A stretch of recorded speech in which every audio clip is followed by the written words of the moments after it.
We are speaking today with Justin Gottschlick, who leads the machine programming research team at Intel Labs.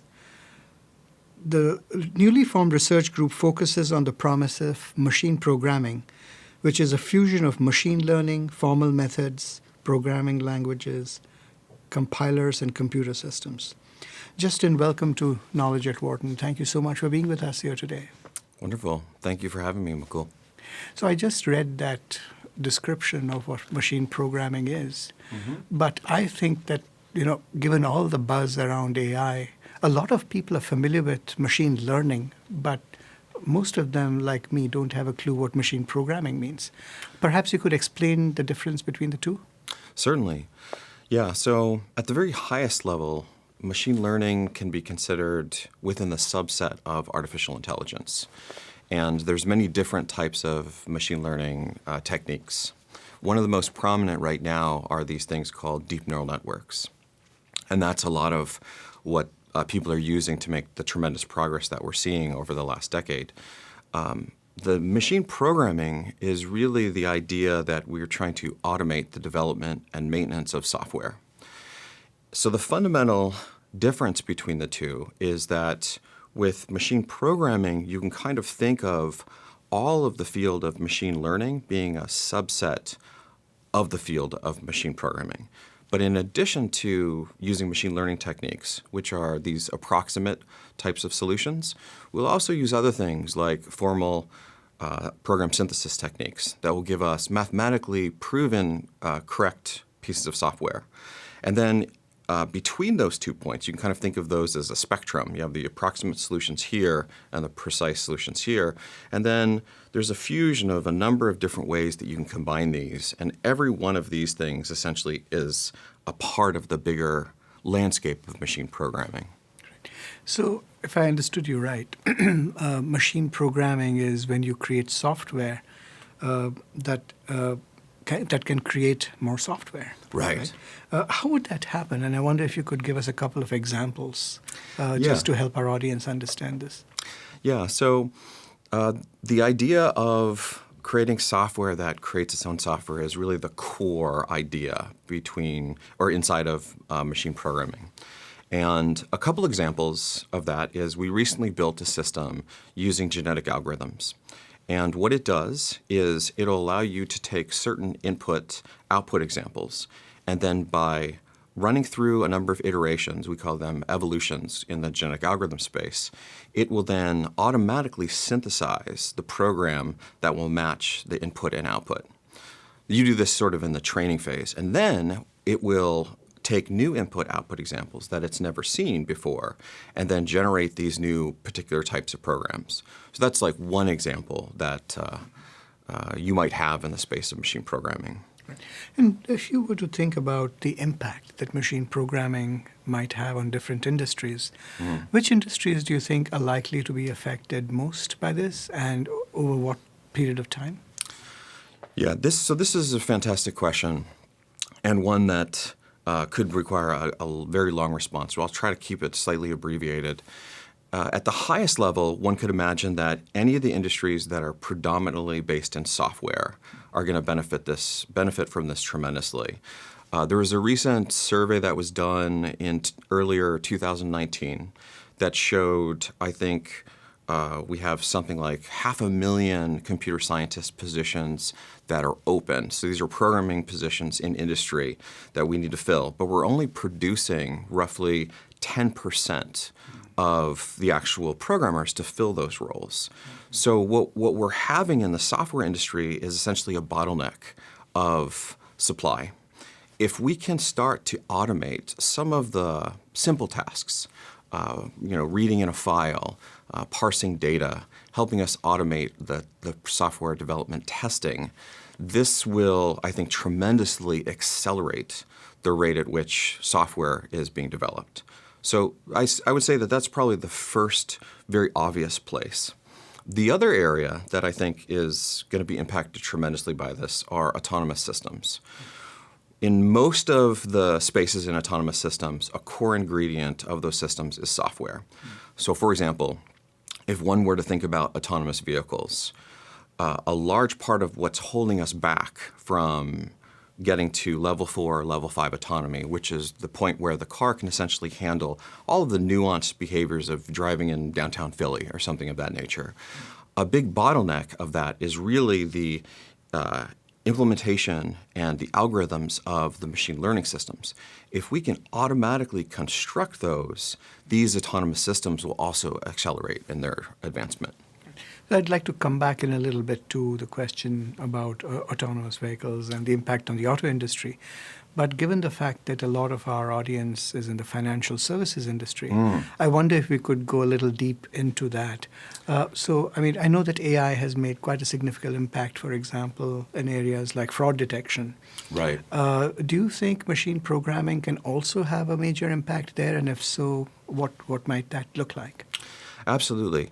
So this is a fantastic question. And as I was mentioning earlier, with machine learning systems, their foundation is essentially learning through statistical analysis. In some sense, this makes them probabilistic, that they are getting us close to the right answer. But in many cases, we're not guaranteed that we'll have the right answer. When we think about machine programming, we go back to that spectrum of how we have probabilistic to very precise solutions. It's my belief that, for example, in the financial sector, there are certain cases where probabilistic solutions aren't sufficient. So one might speculate that as you're doing some sort of financial transaction, having the probability that, I sort of am rounding off the cents right, I'm close enough, probably isn't sufficient if those transactions are happening billions of times a day. In that case, we need a more precise solution, and this is one of the areas that I think you could use machine programming in. Interesting. Coming back to the other industry that you mentioned, the auto industry, what kind of impact do you think machine programming will have on the whole drive towards autonomy? I think you started talking about that in the context of Philadelphia. Yeah. But I wonder if you could go a little more deep into what that might look like. For sure. So as I was mentioning earlier, we recently built a system that's using this genetic algorithm to automatically construct programs. What I didn't mention is one of the pieces that's part of genetic algorithm is this thing called a fitness function. The fitness function is essentially, you can think of it as a way that you grade the accuracy of the programs or the results that the genetic algorithm is giving. So the genetic algorithm produces a result, and the fitness function says you get a B or you get an A. Historically, though, fitness functions have been written by humans, and not just any human, really expert machine learning humans. Oftentimes, what we find is the complexity of the problem you're trying to solve is directly related to the complexity of the fitness function. So one could naturally infer then, why would you write the fitness function? Just solve the problem yourself. Right. So we took a look at this, and what we did is we figured out a way using machine learning that we could automatically create the fitness function without a human involved. So now going back to your question, if you think about this type of thing in the autonomous vehicle space, one of the things that's holding us back is the advancement of ML systems. And historically, the advancements that we've had with ML systems have been through humans creating them. But if we use machine programming, one could imagine, like we have with the genetic algorithm solution, that the machine can actually start to invent its own machine learning systems that will then accelerate the progress of these autonomous systems. So what are the implications of that?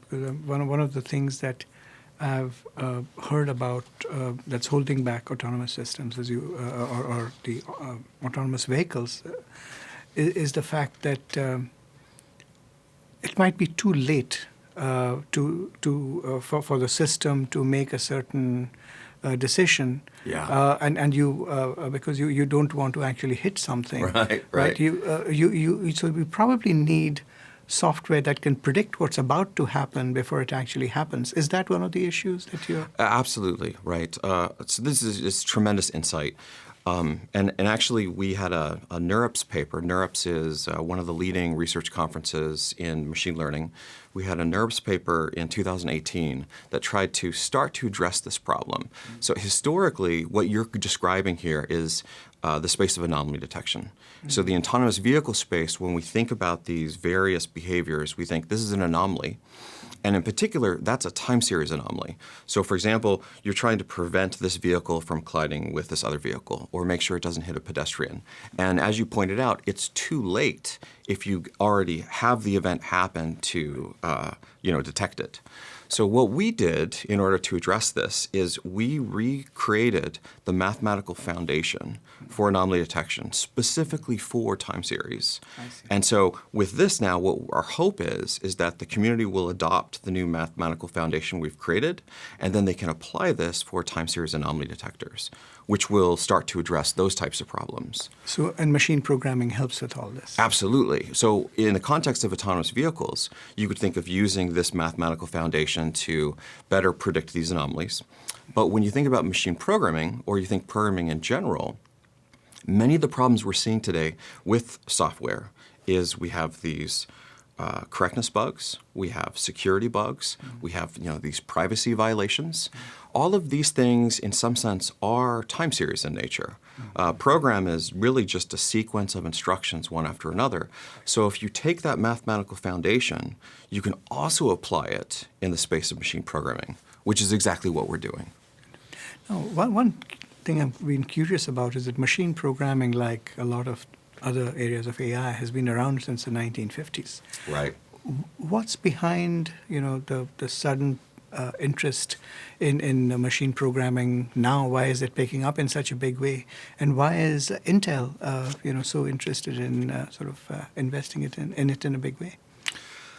This is a fantastic question, and I'll try to break it down into those two pieces. First, address why we're seeing the resurgence of this, because it has been around since the 1950s, and then why is Intel so interested? If we look at why it's taking off today, I would say principally there's two reasons. The first is I believe we're at an inflection point. And the second is I believe my colleagues and I at Intel Labs and at MIT, we've made an important sort of observation in how to think about the future of machine programming. So as far as the inflection point goes, we believe there's really, or my view is really that there's three things that have created this. The first is we have tremendous advances in algorithms, in machine learning, and in formal methods. Things that didn't exist, say, 12 months ago, potentially are fundamental to the advancement of machine programming. The second is we have tremendous advances in compute today. As the recent Turing Award winners, Dave Patterson and John Hennessy, are pointing out, is we're living in sort of what they call the golden age of computing, which they refer to as, they call them domain-specific architectures, that for a long time it was really just the CPU. But now we're seeing, based on the advances we're having in machine learning in other areas, we have these accelerators that are specific to these domains. And so it's creating a tremendous opportunity for acceleration of these machine learning and formal methods that wasn't possible. And then the third piece is the abundance of big and dense data. For example, there's a repository that's called GitHub. And GitHub basically is a place where people store their software. And what we've seen by looking at GitHub is back in 2008, I think it had roughly 33,000 repositories. 2009, when I looked at it earlier this summer, I think it was somewhere around over 200 million, which is, it's a tremendous growth. It's actually nearly a 4 order of magnitude growth in a decade. And that kind of growth and data, as you probably know, data really drives a lot of these machine learning systems. So this has created essentially a vehicle in which we can start to explore this space. So that's the inflection point. But now the other point of the thing that Intel and I think MIT have observed is fundamentally what we're seeing is the way we've historically done programming we think is flawed. That there's essentially a blurring of the programmer's intention with these algorithms and with these system level details. What we really want to do as we move forward is we want the programmer to just specify his or her intention. That you want to create a program that will tell you where the nearest Starbucks is. And you just say, computer, create a program that will always notify me when I'm near a Starbucks. And then the computer handles all the details of the algorithms to implement. It understands how to translate that to work on the hardware that's on your cell phone or in a data center, that type of thing. So those are the two pieces that we think really are creating this opportunity for tremendous growth in machine programming. Now, to your second point about why is this interesting to Intel, Intel obviously is very interested in advances in hardware. And me being at Intel for about a decade now, one thing that I've seen, which is really exciting, is Intel really used to be just a CPU company, and we're not today. Today, the heterogeneous hardware landscape that we have at Intel is enormous. We have neural network processors, we have neuromorphic processors, we have GPUs, we have a variety of accelerators, we have FPGAs, and we have a ton of CPUs. The problem, though, is programming these things. That we can have all this tremendous hardware, but how can we possibly expect that the average developer can program this? And this is really why machine programming is essential to Intel, is Intel understands that with this new heterogeneous hardware landscape that really is required to advance all of the technology that we're seeing, we need a way that it's simple enough for the average programmer to harness this massive amount of heterogeneous compute. It sounds amazing. Since you were speaking about the work that you did with MIT, I understand that you wrote a paper called The Three Pillars of Machine Programming some time ago about some of these concepts. And I was wondering if you could share some of the main insights from that and how they relate to some of the things we're talking about. Certainly, yeah. So back in, I think it was 2017, a few of us from Intel Labs teamed up with several people at MIT, and we came up with this vision of what if we did this thing called machine programming? What would the landscape look like? And the main reason for this is we were seeing in these research venues that people were starting to explore machine programming, but they were a bit disorganized, that there wasn't structure around the way we were thinking. And so the paper that we wrote, The Three Pillars of Machine Programming, is essentially a roadmap on how we want to express and explore the research space. There are three pillars: intention, invention, and adaptation. The intention pillar is really what we would think of as the programmer is doing. In the future, I don't really call these people programmers. I call them software creators. Because at the end of the day, our blue sky vision is these folks won't write a single line of code. They will express their intention either through natural language, gestures, visual diagrams, whatever is best for them. And for those hardcore programmers out there, they can still write all the code that they want. So that's the intention pillar. The invention pillar is it then takes the programmers or the software creators' intention and then translates that into the actual software. These are the algorithms, the data structures, that type of thing. Once that's established, then that work gets handed off to the adaptation pillar. The adaptation pillar then takes that code and then figures out, okay, what does the software and hardware ecosystem look like for this particular program? How do we need to augment it to make it run efficiently, securely, correctly, and then in the machine learning context, accurately? Right. Now, in addition to Intel, I'm sure there are other companies that are also working on machine programming, and I wonder if there are any companies with whom you collaborate, whose work you could talk about just to explore how this field is evolving. Absolutely. We have many collaborators in industry as well as academia. And some of our industrial partners that are looking into this are Microsoft and Facebook. So Microsoft, they have a wonderful gentleman over there, Sumit Gulwani, who's seen in many people's eyes as one of the founders of formal program synthesis. And he actually has developed the system inside of Excel that will automatically figure out what the user's intent is. They call this flash fill.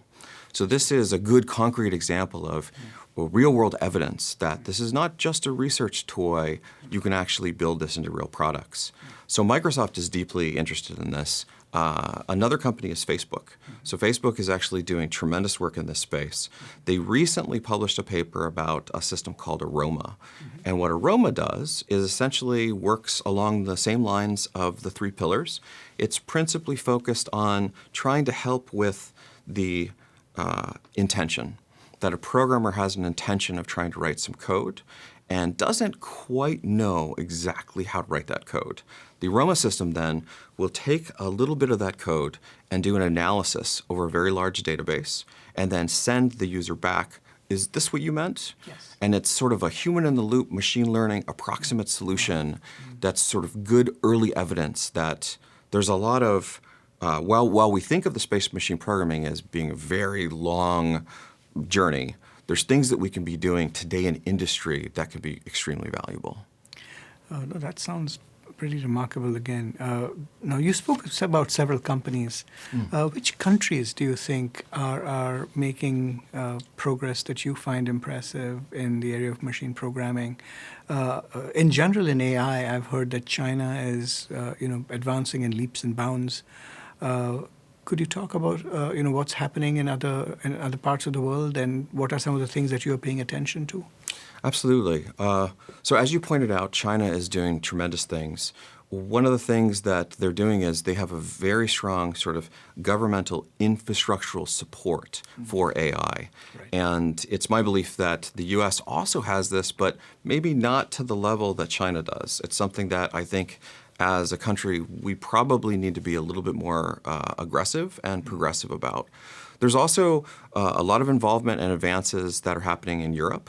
And that's also tied in both with their academic schools. They have very strong ML leaders in academia, and then also the vision that they have through their governmental infrastructure. Which European countries do you think are doing the most interesting work? That's a great question. Off the top of my head, Germany is actually doing some really tremendous stuff, as one might imagine. Part of that has to do with the fact that they've been deeply involved in autonomous or in vehicles, right. And the natural evolution is autonomous vehicles, and then the byproduct of that is deep engagement in AI and machine learning. Right. Now, which innovations in machine programming do you think are most promising, and where do you think the next breakthroughs will occur? In the immediate future? Yeah.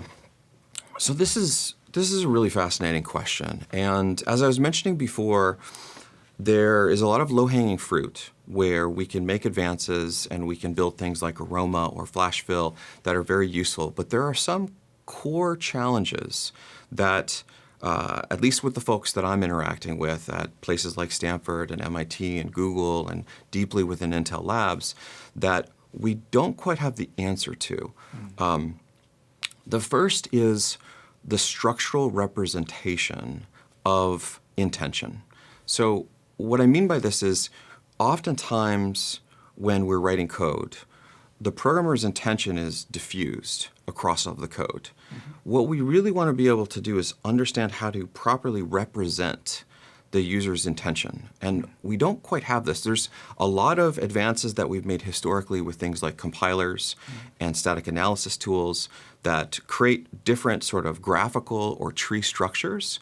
But when we've tried to apply these in the space of machine programming, they don't quite fit.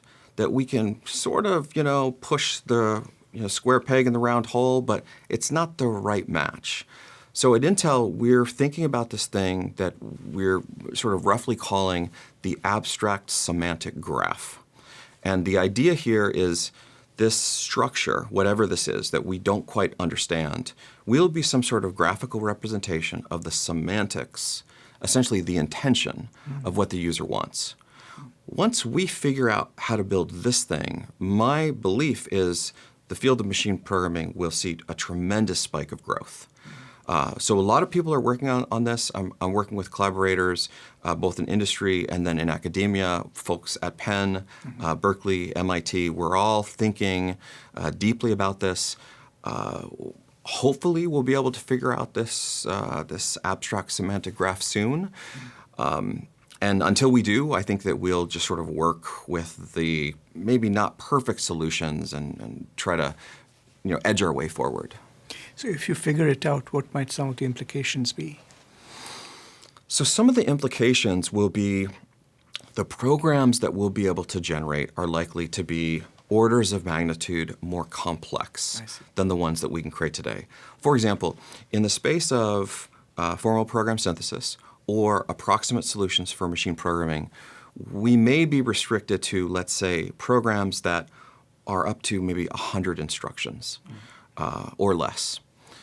If we figure out how to build this abstract semantic graph, it's my belief that we will move from hundreds to thousands, potentially millions of lines of code. So the implications of this thing, they're enormous. So when any new technology comes along, especially AI or machine learning or as you described, machine programming, very often technologists have to justify these investments to the CFO or to the CEO, not just in terms of this is very cool technology, but this fits in with the ROI of where the business wants to go, or it fits in with the business strategy. What are some of the metrics that you think about in terms of what's the in measuring the ROI of machine programming? Right. This is a great question. And of course, as the leader of the machine programming research group at Intel, it's my job not only to work on the research, but then also justify its business value. I would imagine so. As you pointed out. And one of the things that you might know is Intel's very interested in performance. But we're not just interested in hardware performance. We're also interested in software performance. So one could imagine that if you have a programmer that's writing code that's slow, they might blame the Intel processors as being slow, even though the problem is not the processor, it's actually the software. One of the promises of machine programming, and we're seeing early evidence of this, is that the code we can generate through these automated methods will be superhuman in their performance, correctness, security, so on and so forth. One concrete example of that is one of my colleagues, Andrew Adams, Jonathan Reagan-Kelly, Kayvon Fatehalian. These are folks from MIT, Stanford, and Facebook. Or actually, I think Andrew Adams just pivoted to Adobe Research. They have built a system called Halide. It's a programming language that separates out the programmer's intention from the actual scheduling of that intention.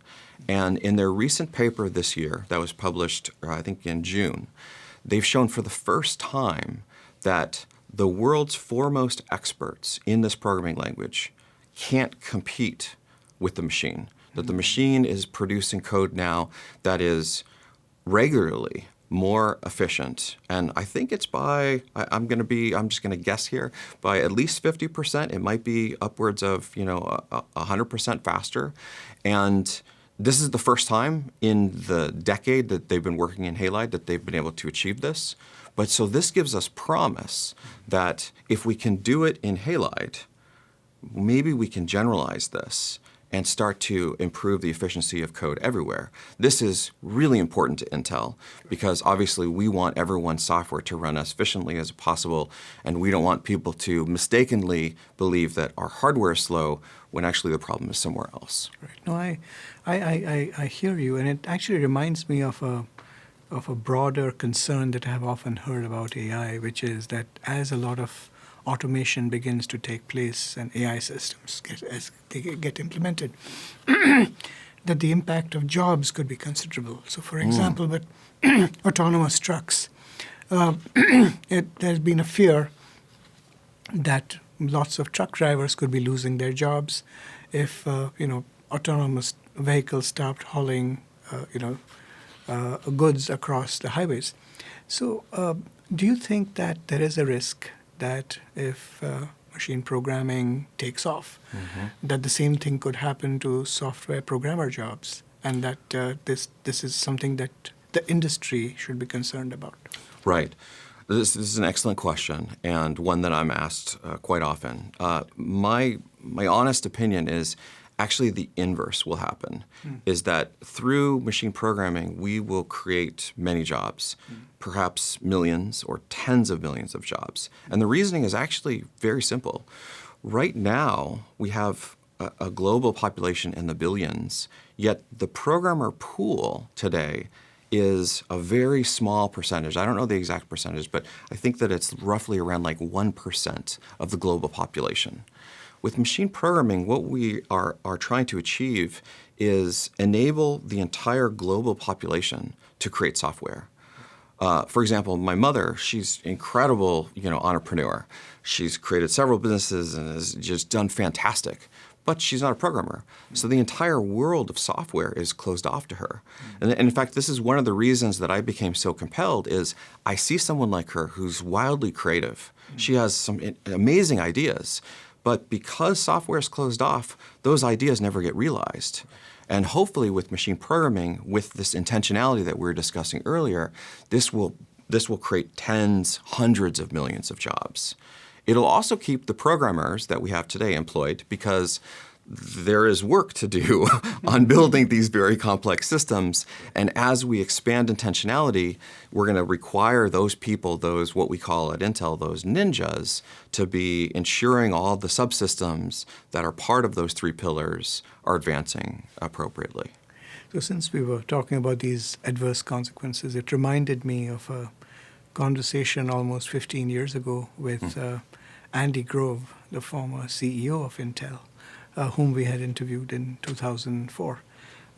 And he once said that for every metric, there should be another paired metric that addresses the adverse consequences of the first. So as you were thinking about some of the metrics that you would use to measure the success or the ROI of machine programming, what would be some of the adverse consequences of machine programming, and what metrics would you use just to keep an eye to make sure things don't get out of control? I'm really glad you asked this question. And on top of that, before I answer, I just want to say I'm a huge fan of Andy Grove. It's wonderful to be at a company with such strong legacy of leadership. And we see the impact that Andy has had even today, that the company is really trying to follow a lot of his principles. I would agree with you wholeheartedly. And in fact, in a book that we wrote in 2004, that Knowledge at Wharton wrote, he was identified as the top leader among 25 leaders in the past 25 years. Oh, that's fantastic. Yeah. I never got the chance to work with him personally, but I know people that have, and from everything I hear, he was not only a tremendous leader, but also a tremendous technologist, which is sort of a very rare combination. But going back to your question about the adverse consequences, we actually talk about this a little bit in our three pillars paper. And this is part of the reason why we wrote this paper, is that what we were seeing in some cases of advances is there would be research. For example, one of my colleagues that I'm very fond of, Alvin Chung, he's a professor at Berkeley, and he's doing this work called verified lifting. And verified lifting essentially uses formal program synthesis techniques to lift code from one programming language and then drop it down into another programming language. This is wildly useful for legacy systems that can't be maintained because we don't have a programmer supply. We can lift that code out, put it in a new language where we have lots of programmers. However, one of the things we noticed, and I've discussed this with Alvin, so he will probably not be shocked when I mention this, is that there's a potential byproduct of that lifting that can reduce intentionality. So, for example, his work, we would say, principally falls in, the invention and then the adaptation. Based on how that code is transformed, the intentionality of that code could be reduced. For example, things like variable names, function names, things that are really important to programmers may not map properly to the new structure. So as we're making forward progress in machine programming, what we've asked the community to do is think of the context of the three pillars and then try to understand, are you inadvertently hurting another pillar? And if you are, clarify that so we understand that this is another thing that we now need to advance. Now, since you mentioned some of the academic collaborations, I know that you spoke at Penn at a precise event last week. And I was wondering if we could end by talking a little bit about what kind of work you are planning to do here at Penn. Oh, yeah. So I'm very delighted that you asked this question, and I'm really happy to be here. I had the honor of giving this talk at the Precise Industry Day, which was oversold out. I think people were sitting on the floor. It was just very well attended. And rightfully so, a lot of the thought leaders in the space of computer science, in formal methods, in machine learning are part of the Precise Center. Recently, I accepted an invitation to help chair the technical industry group for Precise and also act as their executive director for artificial intelligence. Wow. My role with Precise and with Penn actually, I think, is twofold. The first is with Precise, they have a very strong sort of technical consortium of industry collaborators. And what I would like to do is ensure that all of the industrial partners are working in a very complementary way, that we understand what the core challenges are and that we're not working in a way that's overlapping, duplicating effort. So that's one part. The other part that's really important to me is right now we have sort of a lack of machine programming engineers and researchers. In fact, there's very few of us, which makes sense because the field, even though it's been around since the 50s, it's had struggles to get to the point where it is today.